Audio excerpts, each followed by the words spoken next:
Amen. Amen.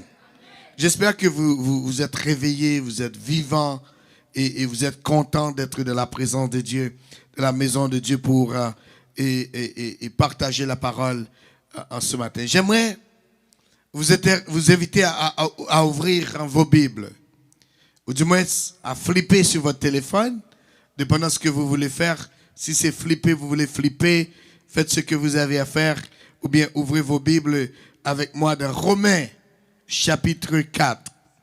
Romains chapitre 4, nous allons considérer, et bien sûr, quelques versets. Romains chapitre 4.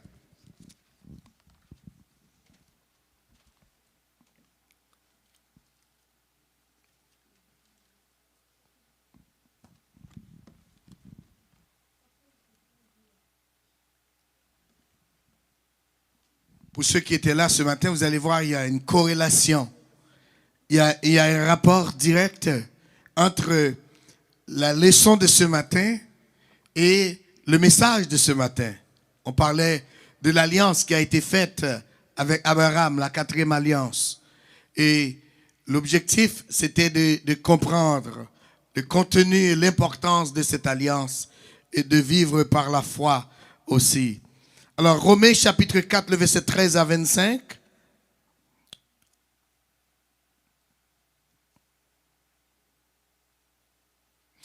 Je ne vais pas lire tout le chapitre, tous ces versets. Je vais lire seulement le verset 18. Le verset 18, chers amis, à 21, pour économiser le temps, puisque j'ai moins que 30 minutes pour vous prêcher un court message ce matin. Verset 18, Romains chapitre 4. Espérant contre toute espérance, il crut en sorte qu'il devint père de grand nombre de nations, selon ce qui lui a été dit, telle sera ta postérité. Et sans faiblir dans la foi, il ne considéra point que son corps était déjà usé, puisqu'il avait près de 100 ans et que Sarah n'était plus en état d'avoir des enfants. Il ne douta point par l'incrédulité au sujet de la postérité de Dieu, mais il fut fortifié par la foi, donnant gloire à Dieu, et ayant la pleine conviction que ce qu'il promet, il peut aussi l'accomplir. Parole du Seigneur. Comment faire face à l'inquiétude ou à l'incertitude de l'avenir, de demain? Comment faire face à l'inquiétude ou l'incertitude de l'avenir, de demain? How to face the uncertainty of tomorrow. Comment faire face à l'inquiétude, l'incertitude de demain? Puisque on ne sait pas qu'est-ce qui va arriver demain. On ne connaît pas l'avenir. Il y a un nouveau président aux États-Unis qui sème la terreur dans le monde. Il y a un nouveau premier ministre au Canada, tout nouveau. Le marché boursier est extrêmement incertain. Les taux d'intérêt sont élevés. Donc pour acheter ou renouveler une maison, pour louer un appartement, c'est encore plus cher que jamais. L'avenir de nos enfants est incertain. Donc, les chrétiens de Rome, chers amis, semblent traverser des moments difficiles pendant le temps qu'ils vivaient et aussi pendant le temps que nous sommes en train de vivre aujourd'hui. Paul leur dit qu'Abraham était capable de faire des choses au-delà de toute espérance. Comme vous et moi aujourd'hui, nous sommes incertains à propos de beaucoup de choses. Nous sommes incertains à propos de l'avenir. Qu'est-ce que l'avenir nous réserve, etc. Peut-être tu attendais quelque chose en 2024, mais ça n'a pas été. Dieu ne t'a pas oublié ce matin, j'aimerais vous le dire. Amen. Si en 2024, vous attendiez quelque chose, vous avez des espérances, des attentes, mais ça n'a pas marché en 2024. J'aimerais vous dire que Dieu ne vous a pas oublié. 2025 est une année de restauration. 2025 est une année de transformation. Abraham, mes chers amis, devrait attendre 25 ans pour voir l'accomplissement du plan de Dieu dans sa vie. La question, quoi faire quand on attend trop longtemps? What to do? À partir du verset 18e, Paul commence à souligner ce qu'Abraham a fait jusqu'à ce que ses promesses deviennent une réalité. Peut-être quelques-uns d'entre nous sont frustrés parce que ça prend du temps. Certains d'entre nous disent les circonstances ne sont pas favorables. Et les circonstances sont contraires à la réalité. Tout est contre moi. Je ne suis pas chanceux. Je ne suis pas chanceuse. La situation est compliquée pour moi. Peut-être vous dites, qu'est-ce que je dois faire? Alors on revient à la question de savoir comment faire face à l'incertitude de demain. Pourquoi je vous dis ça? C'est parce que ce que vous sentez maintenant, aujourd'hui, cela ne veut pas dire que c'est aujourd'hui seulement. Pita pitriste. Rien ne dit ça va être meilleur, mes chers amis. Et c'est pas aujourd'hui seulement, il y a un nouveau premier ministre. Ou bien, aujourd'hui seulement, il y a un président aux États-Unis qui est controversé. Déjà, il était déjà président.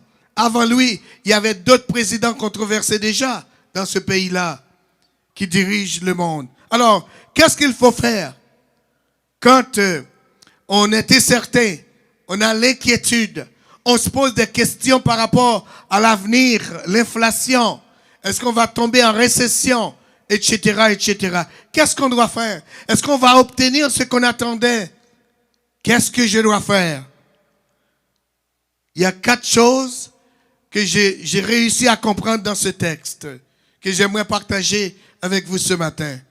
Premièrement, il faut vivre avec de l'espoir. C'est la première chose. Le verset 18 de Romains chapitre 4 nous dit, espérant contre toute espérance. Écoutez, regardez. Espérant contre toute espérance, il crut, en sorte qu'il devint père d'un grand nombre de nations.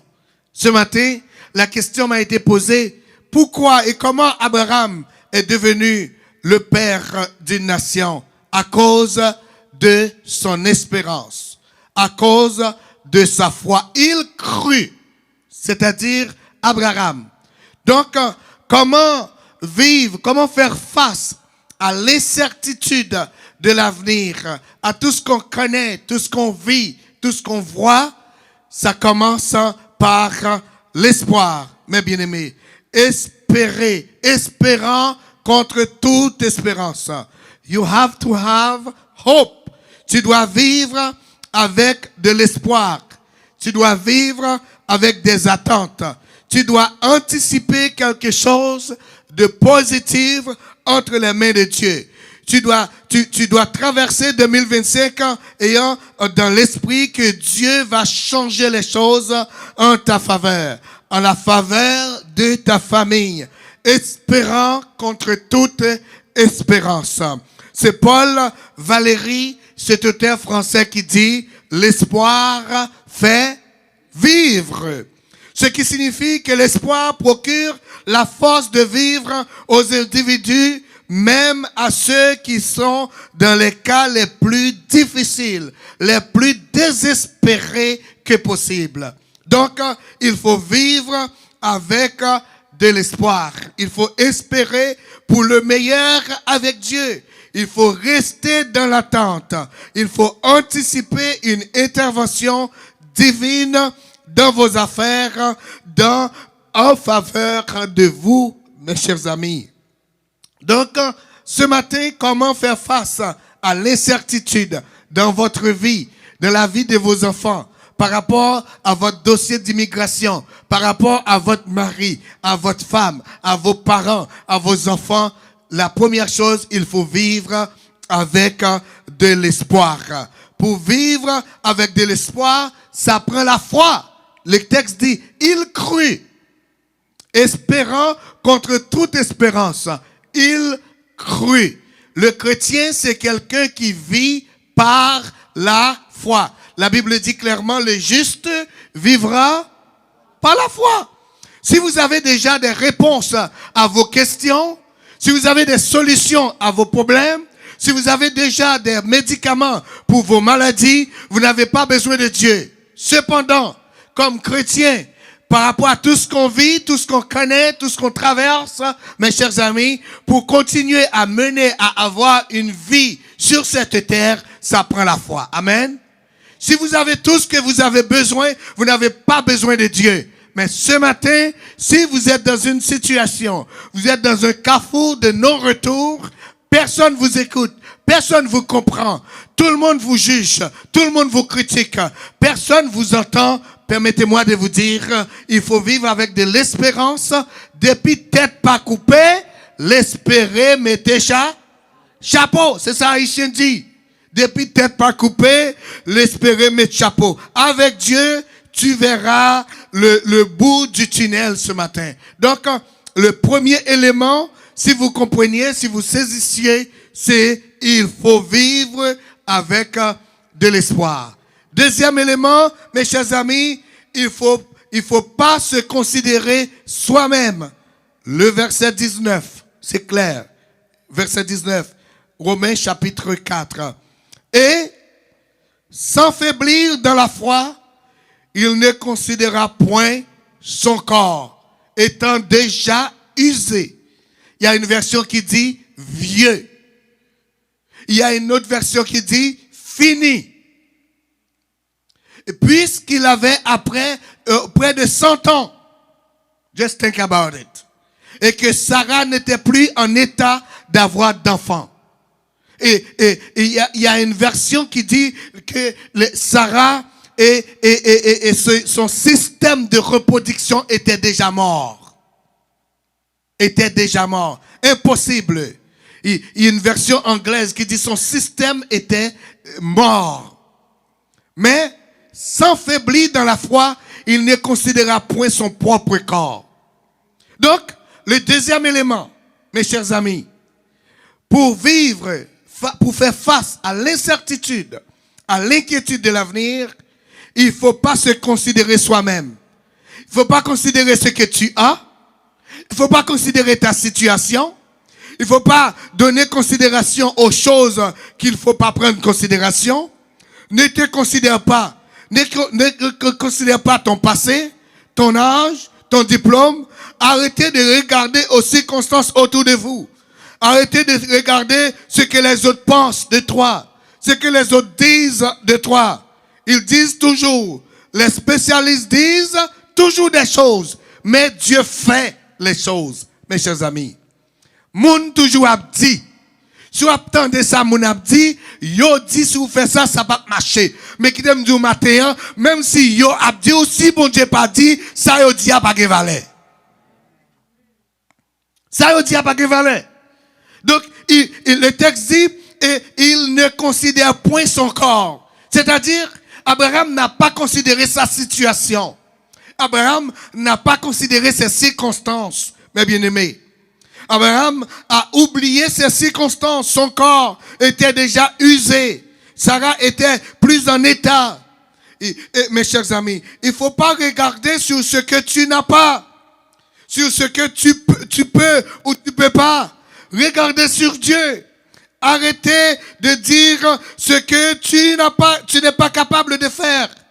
Ou ci ou ça. Trop tard. Mais bien aimé, arrêtez de dire c'est trop tard, c'est pas possible, ça va pas marcher. Il n'est jamais trop tard avec Dieu. Je suis ici ce matin pour vous dire que tout est possible avec Dieu. Le Dieu que je vous présente, le Dieu d'Abraham, le Dieu d'Isaac, le Dieu de Jacob, le Dieu de la communauté de Beraka, tout est possible avec ce Dieu-là. Dieu a la capacité de ressusciter ce qui est mort en toi. Dieu a ressuscité la mort, Lazare. Dieu a ressuscité Jésus-Christ. Les projets que vous avez en vous qui est mort, qui sont morts, Dieu est capable de les ressusciter ce matin. Amen. L'avenir que tu as en toi, le demain qui est nuageux, ce que vous cherchez, ce que vous demandez entre les mains de Dieu, Dieu est capable de les ressusciter. Dieu est capable de te donner un avenir différent. Regardez qu'est-ce qui s'est passé avec Abraham. La question m'a été posée et l'une des réponses, c'est la foi. Dieu a dit à Abraham de partir. Et la Bible dit, il a laissé son confort. Il a laissé sa maison. Il a laissé sa patrie. Il a tout laissé. Mais par la foi, il crut en Dieu. Par la foi. Mais bien aimé, il ne faut pas considérer ta situation. Même ton passé, il ne faut pas penser à ça. Il ne faut pas dire que j'ai fait trop devant Dieu. C'est impossible pour moi que ça marche. J'ai fait trop. J'ai dit trop. Je suis allé trop loin. Mes chers amis, Dieu est capable de ressusciter des choses en nous ce matin. Dieu est capable d'accomplir des choses. Il ne faut pas regarder sur vos faiblesses. Et ce matin, on posait la question. Abraham était un menteur. Il a menti. Quand vous lisez Genèse chapitre 12, il dit à Sarah, non seulement il a menti, il a introduit sa femme dans le mensonge. Il dit à Sarah, tu vas dire au roi d'Égypte que tu es ma sœur parce que tu es trop belle. Mais même ses faiblesses, mes bien-aimés, n'ont pas été pris en considération aux yeux de Dieu. Pourquoi? Parce que quand Dieu fait une promesse à une personne, Dieu tient sa promesse, même si nous ne sommes pas capables de tenir le coup. Amen. La Bible dit, Dieu n'est pas un homme pour mentir, ni le fils de l'homme pour se repentir. Ce que sa bouche a dit, sa main l'accomplira. Même si vous êtes infidèle, Dieu demeure fidèle. Même si vous êtes incapable, Dieu demeure capable, mes chers amis. Donc, comment faire face à l'avenir? La première chose, le premier élément, c'était quoi? Il faut avoir de l'espoir.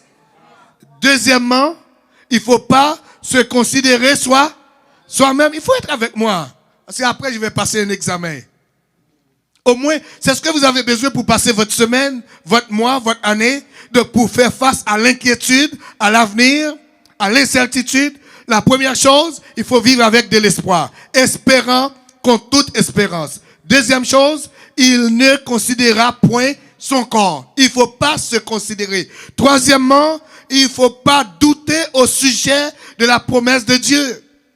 Le verset 20. Merci, le Giovanni, il suit le message, point par point.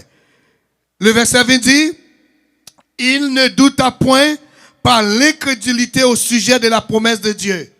Donc, la troisième chose à faire, c'est de ne pas douter, mes chers amis, à propos de ce que Dieu a dit.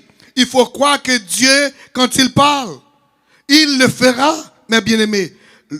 Une chose qu'il faut retenir, le doute et la foi ne fonctionnent pas ensemble. Juste pour vous dire. Le doute est l'opposé de la foi.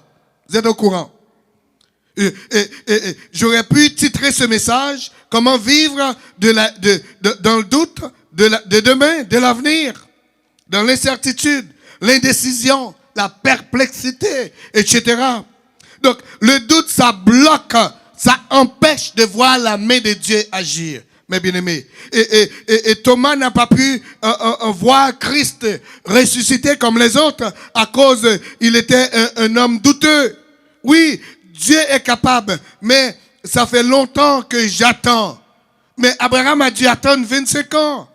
Je parlais avec une collègue quelques semaines de cela. Je dis, Dieu est capable de faire des choses. Tu me dis, tu es croyante. Elle m'a dit, oui, Jean, Dieu est capable, mais.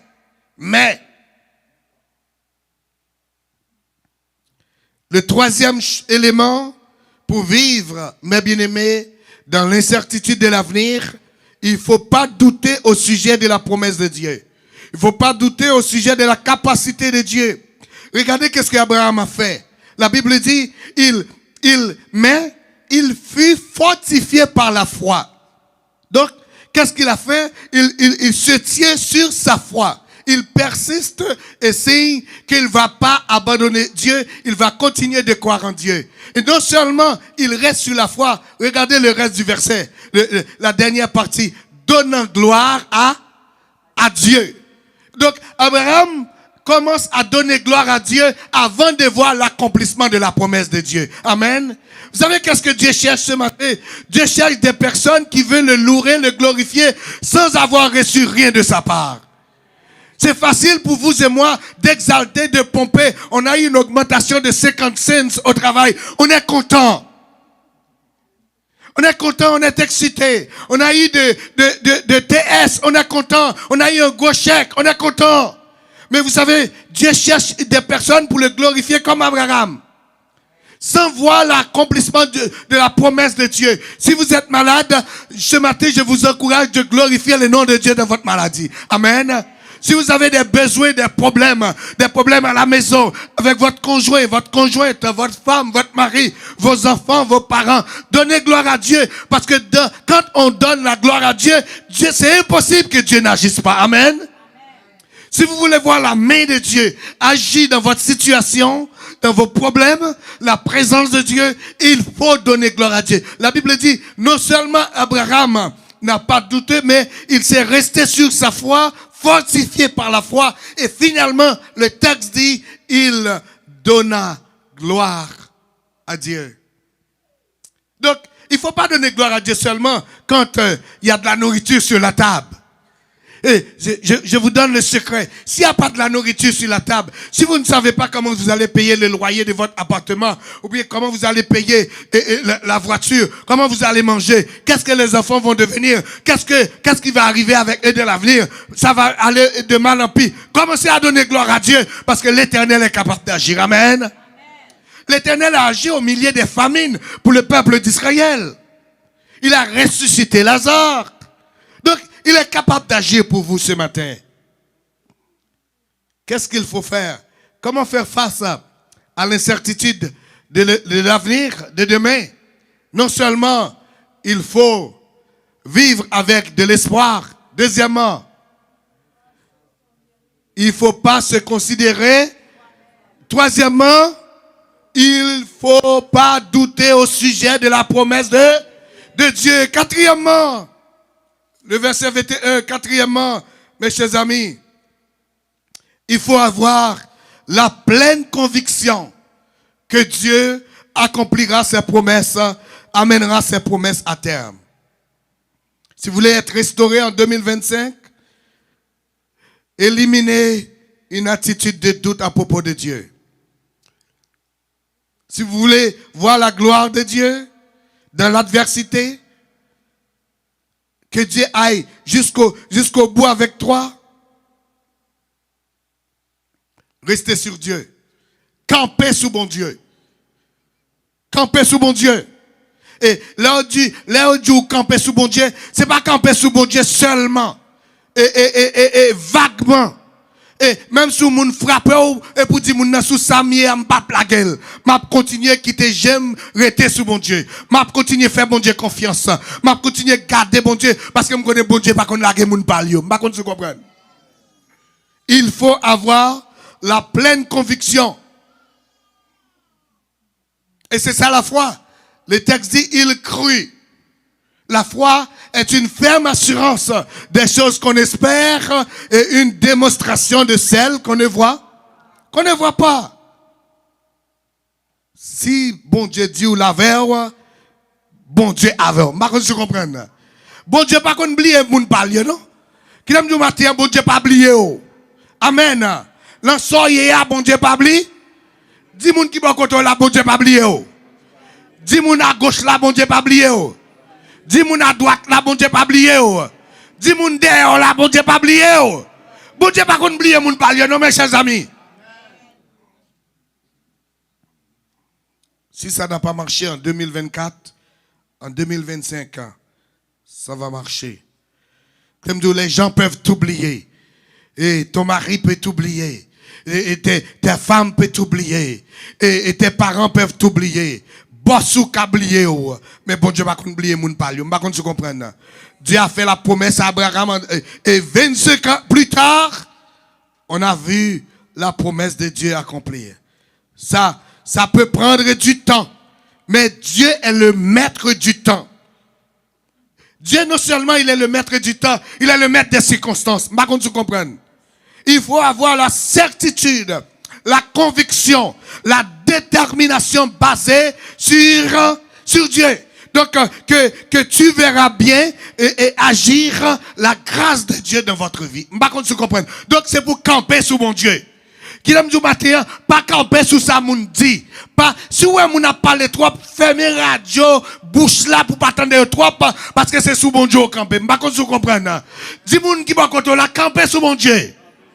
Camper sous mon Dieu. Alors, comment faire face à l'incertitude de l'avenir? Numéro 1, les jeunes. Les jeunes. Et, numéro 1, c'est quoi? Come on, guys, come on.